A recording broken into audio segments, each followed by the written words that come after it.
Bonjour, aujourd'hui nous allons voir comment remplir son installation de chauffage lorsque votre chaudière est dépourvue de robinet de remplissage. Eh oui, ça arrive.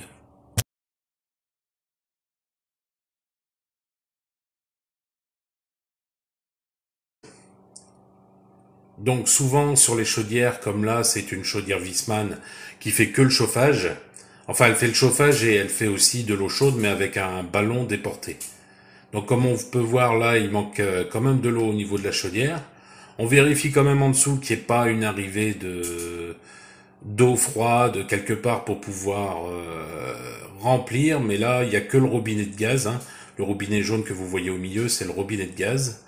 En dessous vous voyez un robinet, mais c'est un robinet pour fermer l'arrivée ou le départ de chauffage, je ne sais plus. Donc vous suivez les tuyaux un petit peu pour voir. Donc là, en général, à 99%, ce sont deux robinets qui se trouvent l'un derrière l'autre. Donc vous faites le tour. Bon là, l'installation était isolée. Donc on suppose qu'ils n'ont pas mis les robinets derrière, hein, dans l'isolation, ça servirait pas à grand chose. Donc vous cherchez, et vous cherchez surtout une arrivée d'eau froide. Et là, en cherchant, voilà, vous avez le groupe de sécurité. Donc, en général, vous avez l'eau froide. Là, ce que je vous montre, c'est le tuyau d'arrivée d'eau froide. En général, ça, c'est dans un groupe de sécurité. Donc, vous le suivez. Vous allez le plus loin possible. Et vous voyez, bah là, ça, c'est la vanne pour couper l'eau froide au niveau du ballon. Donc, si on voit bien, vous avez un T qui part de l'eau froide et qui va justement à deux petits robinets, comme par hasard.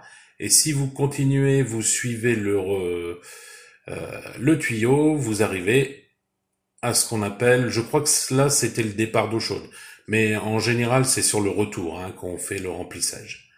Mais vous voyez bien le tuyau, si vous le suivez, il va à la chaudière, hein.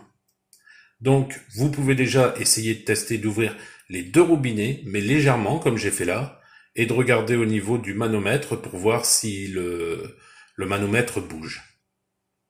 Donc là, c'était assez évident parce que c'était vraiment à côté de la chaudière, hein.